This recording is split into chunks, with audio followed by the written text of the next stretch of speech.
Welcome to the Global Discussion, discussions with creatives, leaders and thinkers. My name is Simon Hodgkins and today I'm delighted to be joined by Jim James. Jim, you're very welcome to the podcast. Let's begin by asking you to introduce yourself. Tell us all about your journey, your career to date and all the wonderful things you're involved in. So over to you, Jim.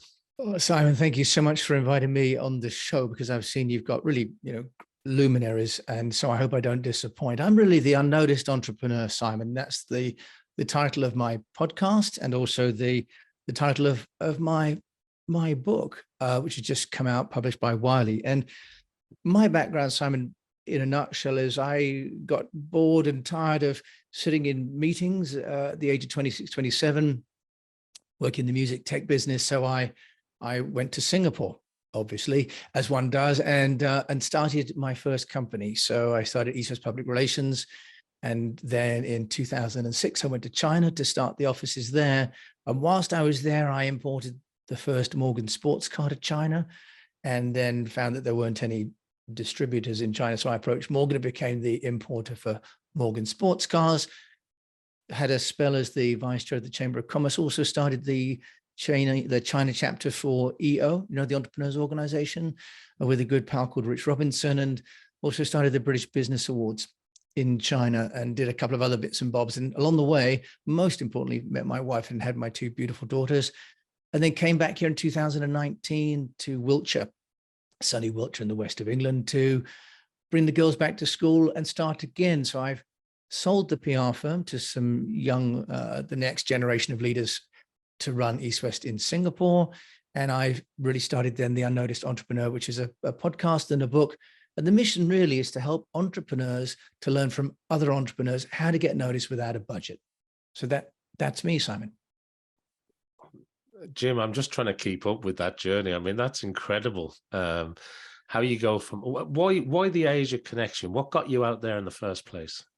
Well, I was going to Asia for trade shows, Simon, and back in the early 90s, for those of the audience that are listening now, the early 90s in the UK were not a great time. I mean, we'd had miners' strike, we had high interest rates, we had recession and unemployment. So I went to Singapore and Taipei and Tokyo to run trade shows for a company in the music tech business. And Asia was just starting to become sort of the center for digitalization of broadcast. I didn't say that very well, digitalization of broadcast, put my teeth back in. And so when I went to Asia, I found this huge and exciting market that was just in a transition. It was moving from analog to digital in the music industry. And there was no one doing public relations in that part of the world for this industry. So I came back from a trip to Taipei, found my house broken into in Manchester for the second time, and my stereo, gone, and it was raining. And I just thought, you know what? I just don't want to be here anymore. And I think there's an opportunity in Asia to do this. So 6 months later, I sold the house. I put obviously the windows back in, but sold the house and yeah, with a couple of suitcases arrived in Singapore and on a tourist visa. And of course, this is sort of pre-internet, 1995, Google was just starting to emerge. But it was really the opportunity of Asia, fastest growing region, moving from analog to digital, and a sense that you could be a pioneer as an entrepreneur in Asia because there were so few people with my skill sets in that part of the world. So it's kind of this beautiful trifecta, really, Simon. What about the language and the culture, Jim? How did that work for you? Well, Singapore is, as you know, people speak English. Lee Kuan Yew back in the mid-70s made English a national language because of actually the race riots that were taking place. So, Singapore really was what we called Asia Light. And Singapore has this wonderful, really sort of melting pot between the Southeast Asian, North Asian, speak English, but you can have Malay, you can have Bahasa Indonesia, Thai, and that then translates into the kind of food you can get. And the kind of people it attracts was this kind of fairly dynamic frontiers entrepreneur. So culture-wise, I have to confess, I didn't sort of get into Asian culture in the sense of learning all about it. I was so focused on starting a business and frankly, learning how to run a business because I'd been a marketing manager before. So I didn't even know how to invoice people, Sam.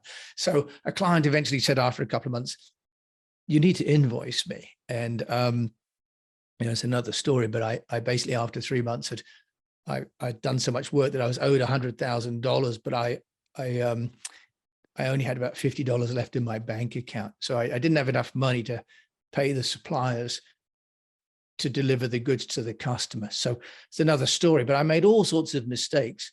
One by one, managed to figure out how to solve them and to stay in business. And in the end, EastWest over the next 3 to 5 years became one of the biggest independent PR firms in Southeast Asia. We won, Best SME of the Year award. I won an Entrepreneur of the Year award down there. So, little by little, I'm afraid I didn't learn too much about the culture, Simon. I was kind of preoccupied with trying to stay alive.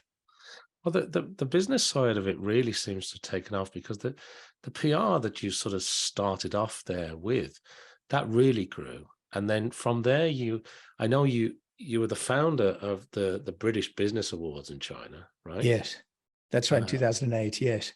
That's no mean feat. And that's now run by, I think, the British Chamber of Commerce, isn't it? Yes, that's right. But you were sort of the person that sort of kicked that whole thing off. And then you got the PR business that we mentioned. So obviously you did some work with the British Chamber out there. And just remind me a little bit about the importing a Morgan. How did that, what was that about?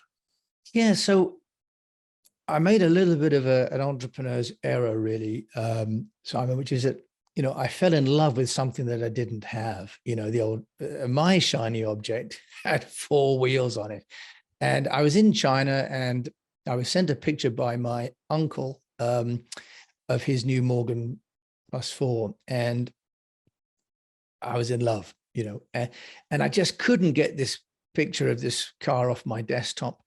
So we resolved, when the second daughter was born, that we would buy a Morgan sports car as kind of a treat before I got to be 40.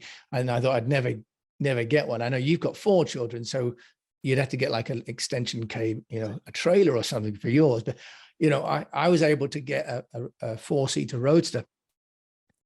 So we ordered the car and imported it to China, and everyone was turning their heads and like, wow, Jacob, that car is beautiful. And and I was like, it's an old car, is it? And I was like, actually, no, you could drive this on the roads today. I got a license plate and everything for it. And so what I did was I spoke to the British Embassy because I knew I was the vice chair of the Chamber of Commerce at the time, and said,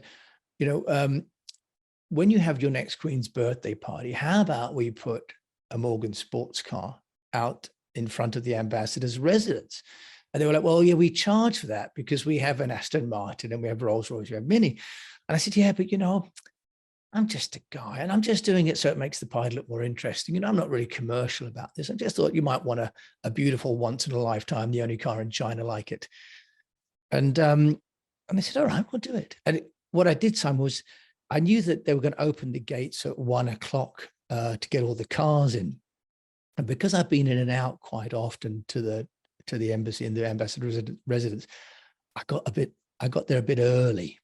So what I did was I got in early and I parked right in front of the ambassador's residence. And so when Aston Martin and company turned, they're going, hang on, the best spot, because I took the photo spot. Every picture and every VIP had to walk past my car.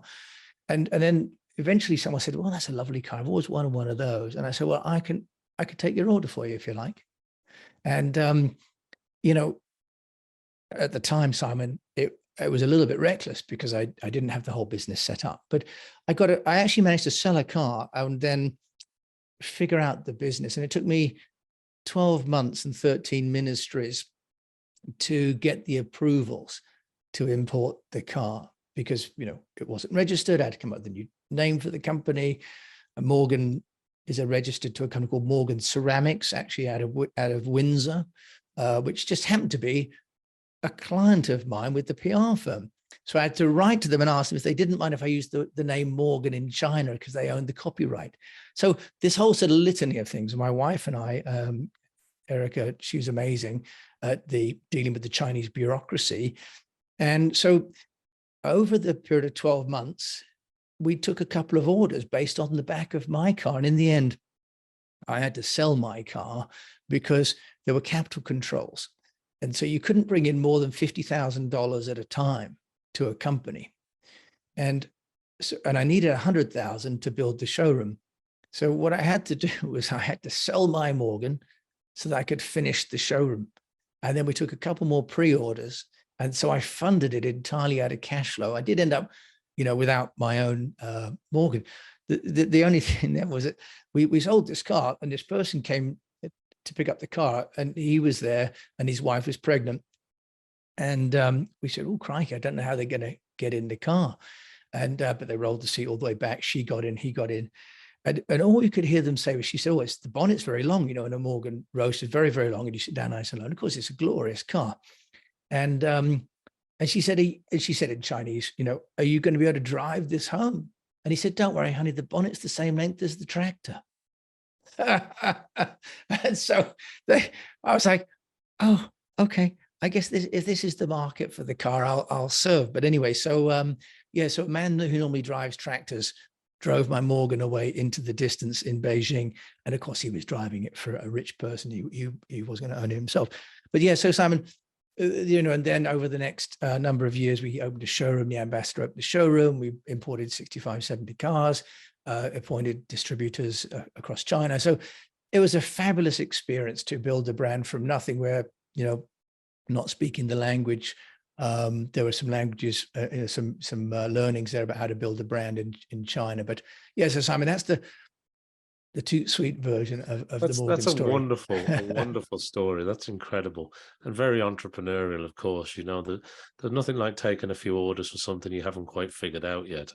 Yeah, that's not in the MBA books, is it? And then no. So while I was there, because we were doing quite a good job, we had a lovely showroom in the very center of Beijing. My wife and I were doing the business together. The CEO for Lotus came to Beijing, and he quite liked what we were doing and had a chat. And they asked if I would help them.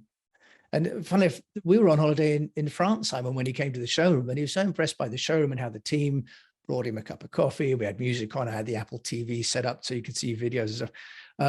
That they hired me to be the interim CEO for Lotus. And then what I did was I found that because in China, trade shows are so expensive and you couldn't get a slot even. So I worked to start the British Motorsport Festival. So the British Motorsport Festival became this event, which is a multi-brand event, like a Goodwood Festival of Speed for China. And so I organized one of those. We had, JLR and Aston Martin and all the other brands come together. We had a track day and so on. So that was great fun. So what I needed to do in China, and I think this is sort of a hallmark really for entrepreneurs, is sometimes things don't exist, and it would be easier in a way to just maybe walk away and say, well, if it doesn't exist, then I'll just do something different. But, if you've got a vision and a passion, and mine was to share British car culture and classic car culture to the Chinese, I had to build some different kinds of things so that audience could get closer to that brand and that culture. So that was something else that I did in China we don't really talk much about. Yeah, I mean, you just happen to be the CEO for Lotus in China. I mean, why would you mention that? It's just incredible story. It was only 6 months, Simon, I'm afraid. But we then did a handover to do recruitment for a Chinese guy to come and take over. But so as we had the buildings in the same complex, I would go to manage Lotus in the morning and then have some lunch and then manage Morgan in the afternoon. It's incredible, Jim, and I suppose that when you went through the various agencies and embassies and, in inverted commas, red tape of setting up in China, that obviously took, I don't know how you said, was it 18 months or it took a long time? To 12 months, yes. And I documented it, by the way. I mean, I even have a blog post where I put down all the different ministries we went through. It's fantastic. But it must have been a huge learning curve to doing business in that environment, so that must have stood you in good stead, because not satisfied with only cars, I know you had a little foray in the energy drinks market too, right? Yes, that's right. Because of the BMF, Alex, I know I should remember his surname, a lovely guy, started a business called Wake Energy Drinks. And it was a similar sort of profile. It was a niche product, and a really cool brand, did a lovely job on it.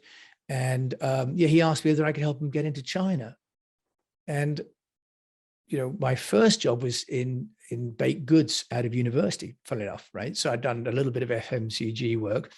But yeah, we actually got the drinks into China, and I got the beginnings of distribution sorted out. So I got because it was so highly priced, what we figured out, Simon, was the best strategy was to go for hotels that would use it as a luxury mixer and a sports mixer, because we couldn't compete with Red Bull because it was so cheap, and we were shipping the drinks. So we were doing the sort of the premium energy drink, British Water shipped in. So I started to get some hotel groups interested, but we just learned some lessons about the need for scale. We just couldn't get the volume, and Alex, God bless him, couldn't raise enough capital to get the volume to do enough trials. So as you say, Simon, over nearly 30 years now running various kinds of businesses, one learns that different businesses have got different bottlenecks.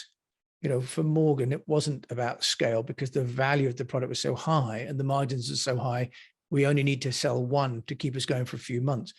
But if you sell drinks, of course, you need to be selling pallet loads by the week. So every business has got its own, if you like, bottleneck. And I think that's one of the learnings that I've had over the last 30 years is to look for that bottleneck, because that can often be why you fail, not because of your ambition or your ability. And that connection with Alex Buckley, I think, with the guy behind Alex Buckley, yes. Thank you for reminding me, Alex. Was that a connection through the British Motorsport Festival that you set up in China? Is that what you said? Yes, that's right. So, part of the idea was that the British Motorsport Festival could be a platform for smaller brands that, had this kind of orientation towards Anglophiles in China. The British Chamber of Commerce and the British Embassy do a brilliant job in facilitating market entry, and they have market entry tours and so on. The opportunity I saw, though, I suppose, was to create some events that were not, if you like, strictly speaking, trade fairs, where people could get involved in a slightly more, consumers could get involved in the brand, as opposed to just buyers getting involved with the brand, which is kind of the B2B trade missions that are led.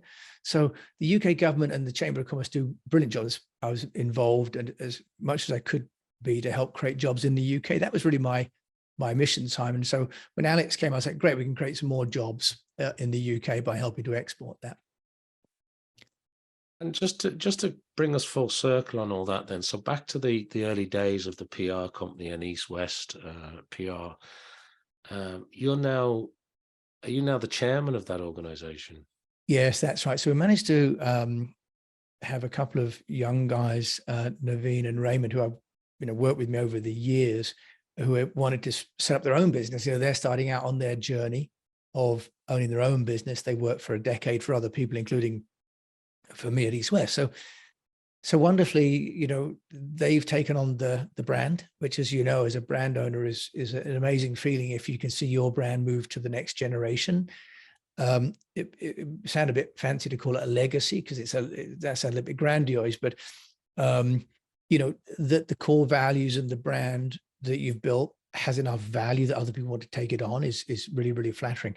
And so, yeah, I'm playing a role where I can to help them, because, I set up a PR firm in Singapore, China, and also India. So, I've run, businesses over multiple jurisdictions and over multiple years, and served over 500 clients. And our clients were people like Nortel and BlackBerry and Inmarsat, Philips. So we've had some names that actually, I know some of them are no longer around, as you know.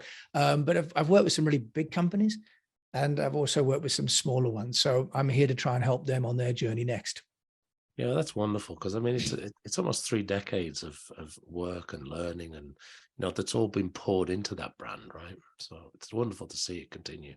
Thank you. Yes, yeah. And when you say 30 years, you do think, oh my word. And now you hear people, say on LinkedIn or videos, I've got over 10 years of experience, and you're going, wow, I mean, that's great. You think, wow, I'm kind of getting into the sort of geriatric zone, really, Simon. So I'm beginning to get worried. What is the old line? I forgot more things than you know, you know? So it's kind of, but look, I want to ask you something else if I can, because Of that's a course. wonderful trip through what you've been doing in far-flung regions of the world, and it's an incredible, from literally packing the suitcase and saying, "Look, my place has been broken into again. I'm going to go and work somewhere else. I'm going to try something different."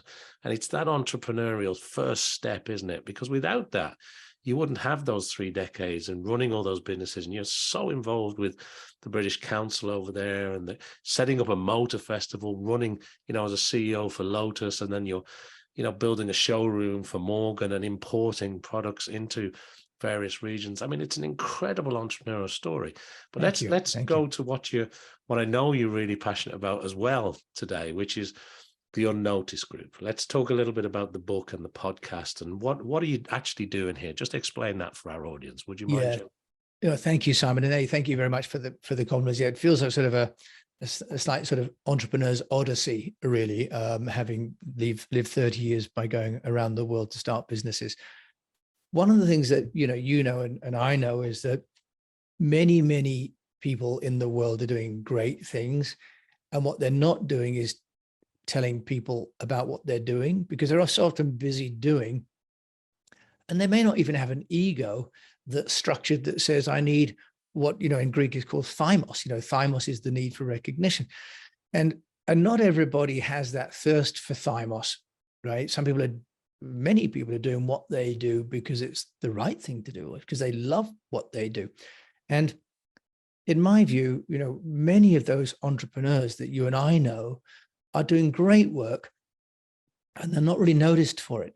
But more importantly, because this is not about creating awards for that, more importantly, the best learnings that I've had as an entrepreneur have been the teachings of other entrepreneurs, Simon. So I started EO, the Entrepreneurs Organization in Beijing, with a wonderful guy called Rich Robinson, who's now in Bali, by the way.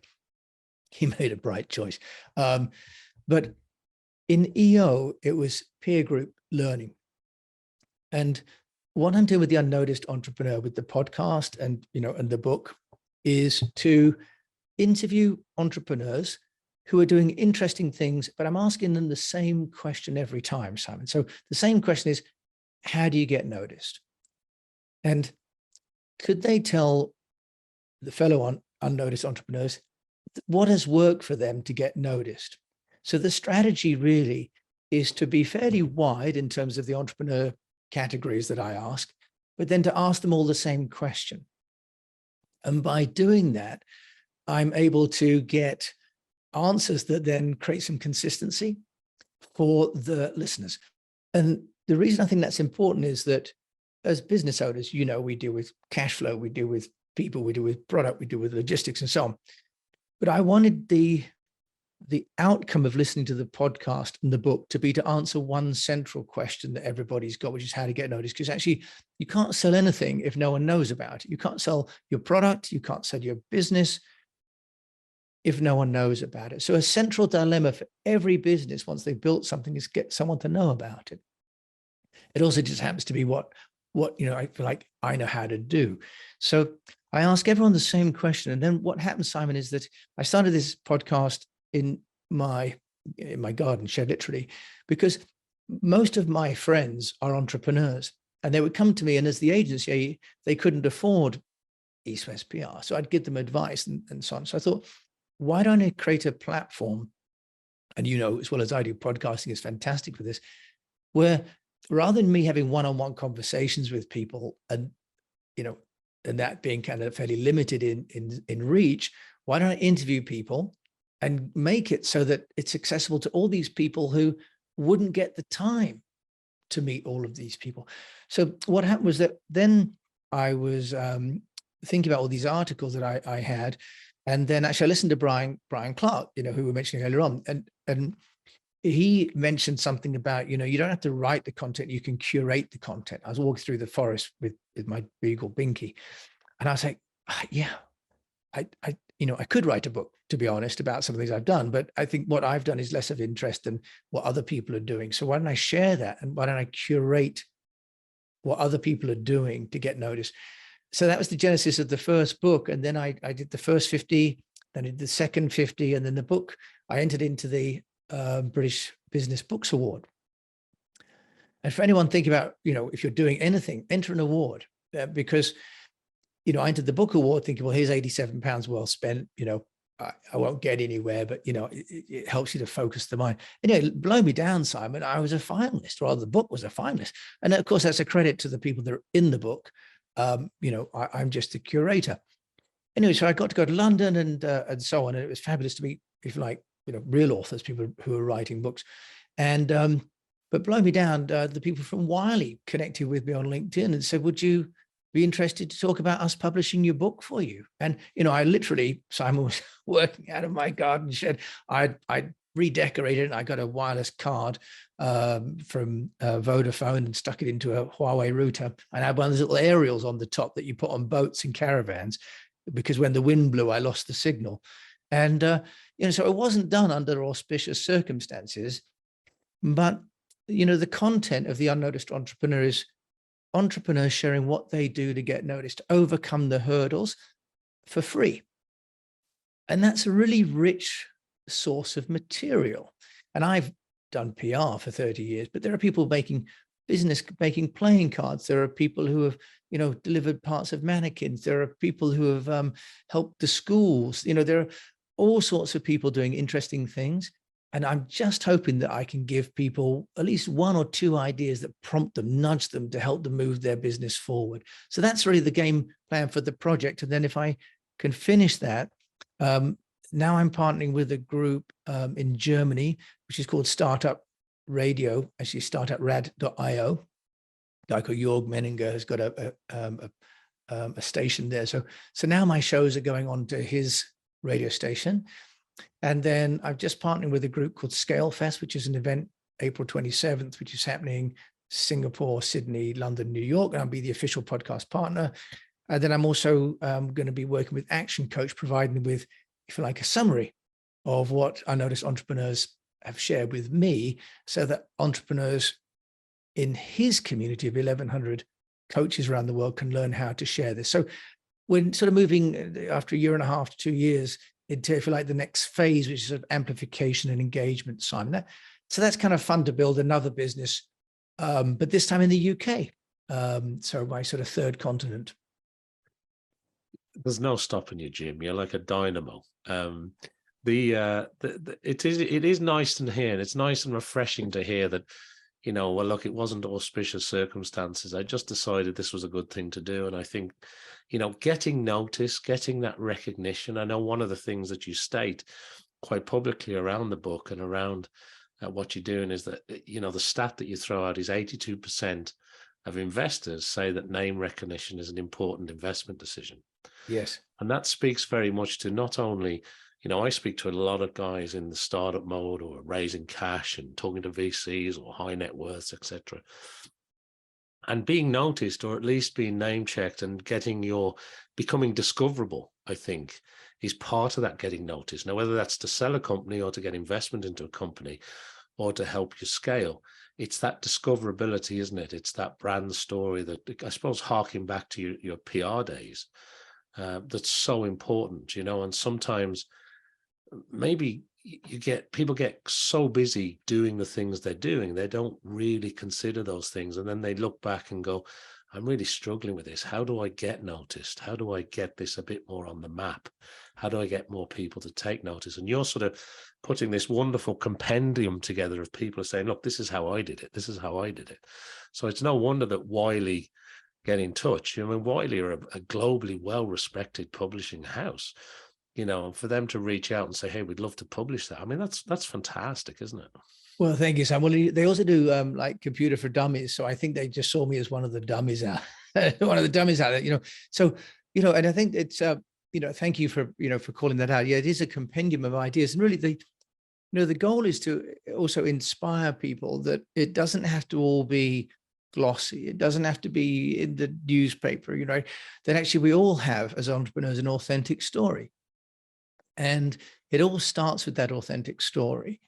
And no one can take that away from you, right? And it doesn't have to be packaged, and it doesn't have to be glamorous. It doesn't have to be spell checked, right? It's the authenticity that attracts the customer, as you know, assuming that, of course, you can solve their problem. And another big message to take away from the book, Simon, which I'm really passionate about, is that technology really is the enabler for the entrepreneur, right? So I draw the analogy with the Battle of Agincourt, where the French and the British were fighting. I'm not sure we're allowed to do this, I guess, post-Brexit, but, you know, the moral of the story, notwithstanding, you know, the battle morals, is that the British or the English beat the French just because the crossbows could fire more arrows more quickly than the longbows, right? And the field of conflict was only about 50 yards. I've been to Agincourt, and actually they could see each other and they were shooting. And the reason that the English troops won was because they could fire 5 to 6 arrows a minute more than the French. It was simply a game of attrition. So, you know, that's one lesson, in the same way that David and Goliath with the slingshot, is that technology, especially AI and SaaS products, and I know you've had one of the people from Gary Turner from Zero on the show. Technology enables for entrepreneurs to compete with big companies. And if there's anything to take away from hearing me today, it's that, you know, technology is what enables people like you and I to build businesses at scale without huge amounts of personal leverage, without debt. So, you know, when I was in China, I started the car business by using my phone and taking pictures of the car. And I set up 2 accounts on what's called Weibo. So I had one for EastWest and one for Morgan. And what I do is I post something on EastWest, and I'd have Morgan like it and reshare it. And then I have EastWest re-like it. And then I have Morgan, right? So you can amplify your message really easily using technology. And in the book, I interview a number of entrepreneurs who create AI tools and content creation, content formatting, content amplification, content distribution, content measurement. So technology now is so available, so easy to use, and so cheap, that one of the messages I hope that I can share through the book is that the tools are there for us now, you know, in the same way that you and I can do Zoom. So it's an essentially positive message that there's never been a better time to be an entrepreneur, because technology enables us to compete while the big companies are trying to figure it out and sign off purchase orders and agree on who's going to do the job. As entrepreneurs, we can embrace those opportunities and move into those niches as fast as a flash. So it's really a very, very exciting time. Yeah, I 100% agree with that, Jim. And one last thing I want to ask you on this, because I do want to change gear in a minute. Yes. And ask you a few questions about yourself, as well as the business sort of side of things. But one final thing just on what we're talking about now is, as well as the technology and the entrepreneurial thinking and the getting noticed and the PR, how important is networks to you? And I ask you that question because throughout your journey, you've also got very involved with organizations, government bodies, bringing people together, networking.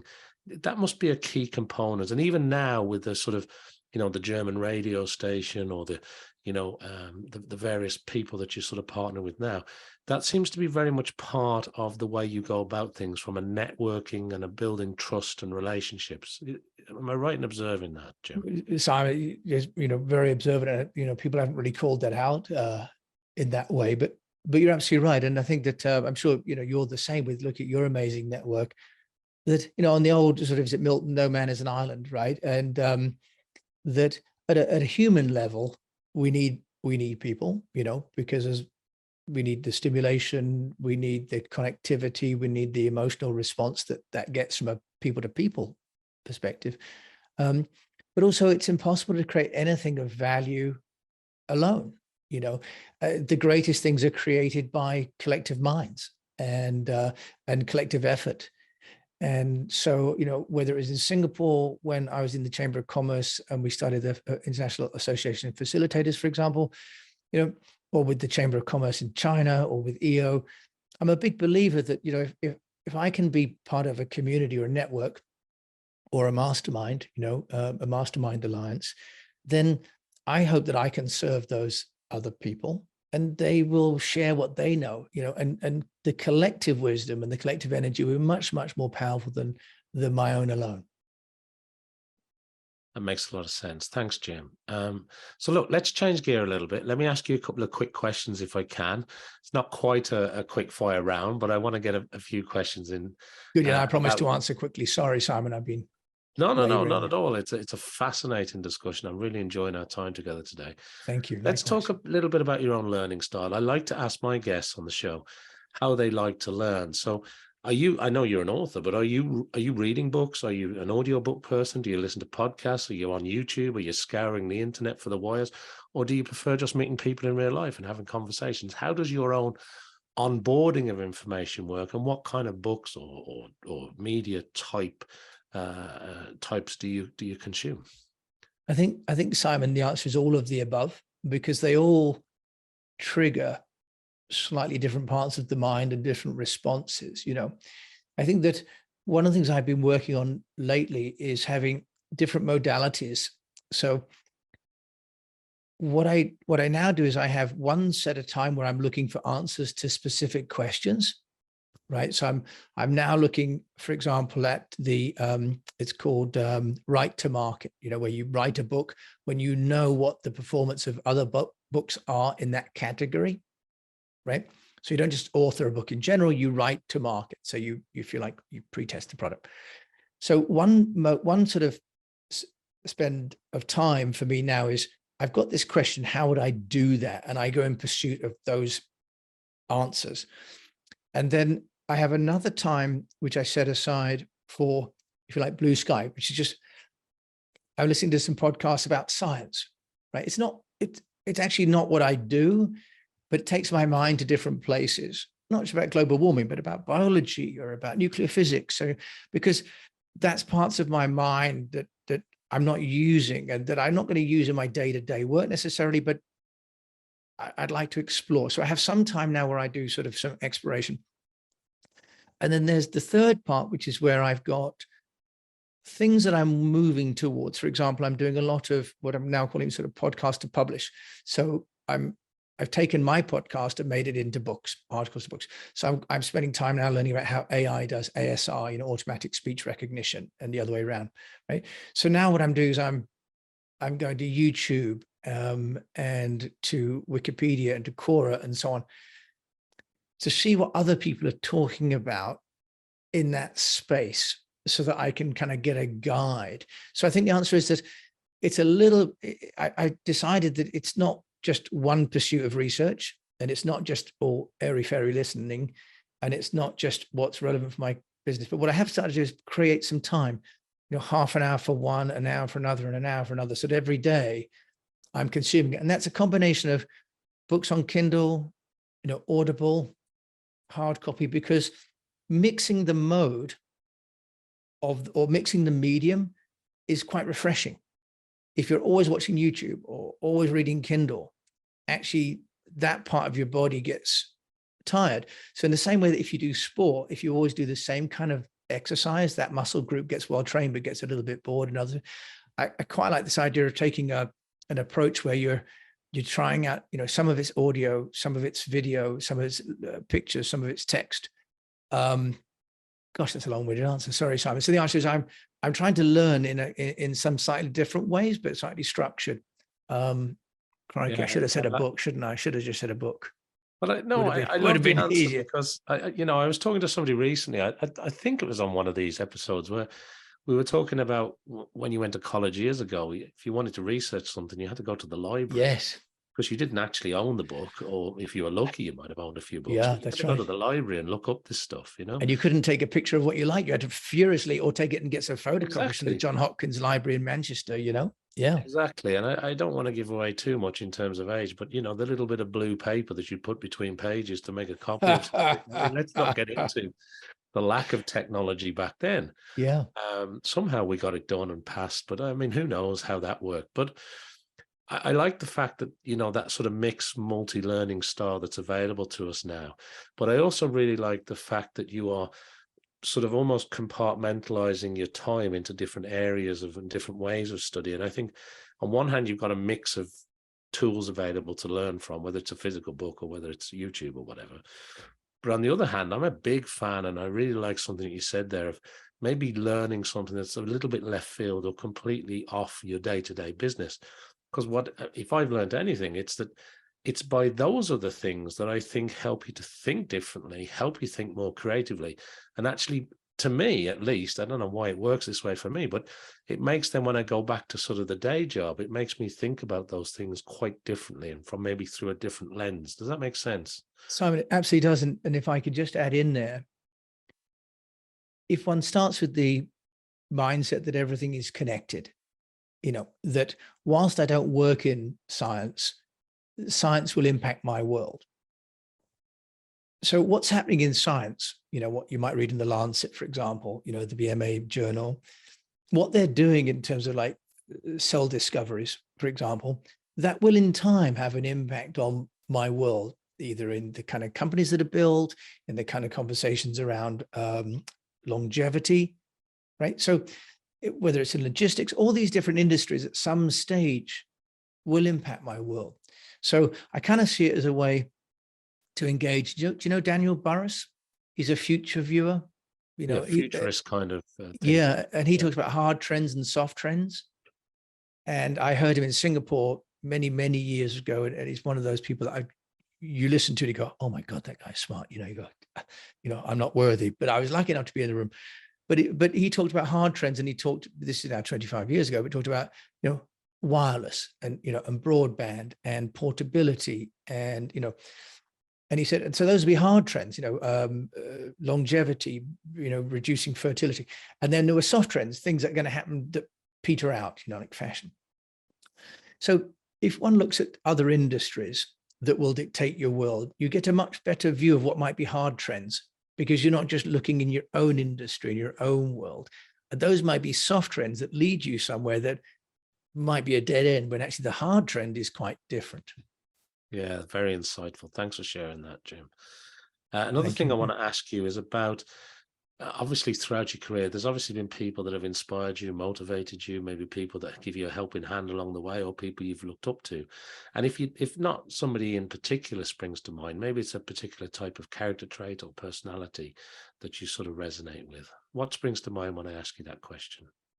Well, I think, like you, Simon, there are just so many people who along the way have given me guidance and support.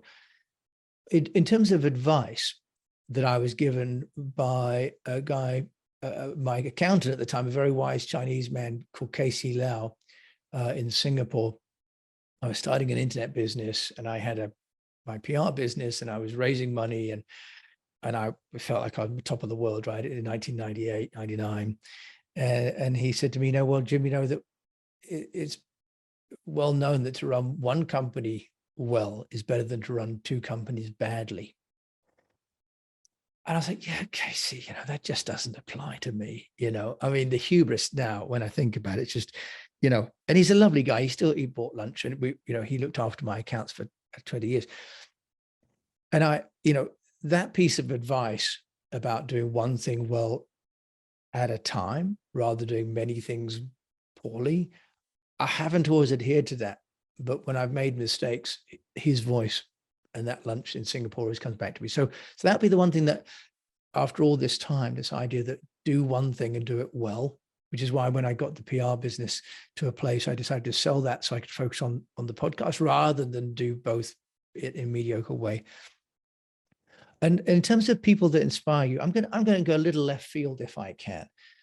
And I'm going to say my grandfather, because, on my mother's side, he was a man who went to war, came back from war. He was a brilliant man in many, many ways, but very understated, and we knew him as grandfather, but actually when he died, we found medals in the drawer. He'd been awarded battle honors that he'd never mentioned, right? He'd worked in a bank and done other things, even though it wasn't really what he wanted to do, but he did it because it would create security for the family. He would mow the lawn in the village because no one else would do it, but it should be done. He felt that was what the village needed, and so he served in that way. And when he passed away, he lived in Staplefield in West Sussex, the church was just full, and people wrote from all over the world, Simon, talking about how he had impacted their lives. No one ever, he didn't ever claim anything for himself. But I think if there's someone in my life, I think, he would be the role model, because other people are famous for launching a company or for maybe setting up a church. But as a well-rounded man who took care of other people, who served his country and his family and his community, Bill Hemmings, God bless him, was, I think, a man that I would love to emulate, because, we all need somebody in our lives. But I think that often we take for granted those people that are closest to us, who very quietly, very patiently, very, in a very humble way, went around doing good work. So Simon, I'd have to choose, Bill Hemmings. Yeah, I think that's wonderful. Thanks for sharing that, Jim, because quite often when it's people like that who, maybe they're humble, maybe they're just quiet. I know my own grandfather, very, very similar situation. He just wouldn't talk about that stuff. It would never come up. And it's only, unfortunately, in their passing, where you kind of go, the stuff that Yes, gentleman went through is incredible. And yet he still served his family, served his community, but did it with a sort of elegance, a sort of, a respectful sort of quietness. And sometimes they're the unsung heroes, aren't they? They're the ones that you don't see on the front page of the New York Times, but they're incredible people in their own right. Yeah, I really like what you've said there. Some great examples. Well, thank you. Yeah, I think, Simon, as you said, that to some degree, bring it all the way back to the unnoticed entrepreneur, this idea that there are so many people doing good work and living good lives. And if you look at social media and the nonsense that goes on, we amplify because it serves commercially those papers, and we amplify the people doing things that we're shocked by. And then we overlook the people that are making a real contribution. And that's part of why the unnoticed entrepreneur is what I'm working on now, because I'd love to be able to showcase, not because they're looking for the fame, but because they're showing examples of how life can be led that's fulfilling and honest and making a contribution, and that is sustainable and a good role model for others. So important. Yeah. Thank you. Look, as we come to the end of our time, I want to squeeze in another couple of quick questions, if I can, Jim. And the obvious one for somebody like you has to be, as you look forward over the next 6, 9, 12 months, or maybe even a little bit longer, what are you hoping to achieve? What's on the roadmap? What are you thinking about? What does it look like for you when it comes to that planning process? And when you think about the year ahead, do you work like that? How does that work for you? Yes, I think that, well, thank you. I mean, I think that one is really making sure that the children are well and happy. And I know this is a business show, but, you're a father of 4, I have 2 daughters. And, I think that everything I do now is through the lens of whether or not it's going to be, making them feel more or less secure. So that's kind of a caveat for me, because, my childhood was not great. And I think that sets people back so far that they don't start where they should have done. So a big part of what I do is to try and make sure that my bookends of my day and my week are around being the father that I want to be. So then for me, then professionally, what I've been working to do is to create a business that enables me to add value to the broader community.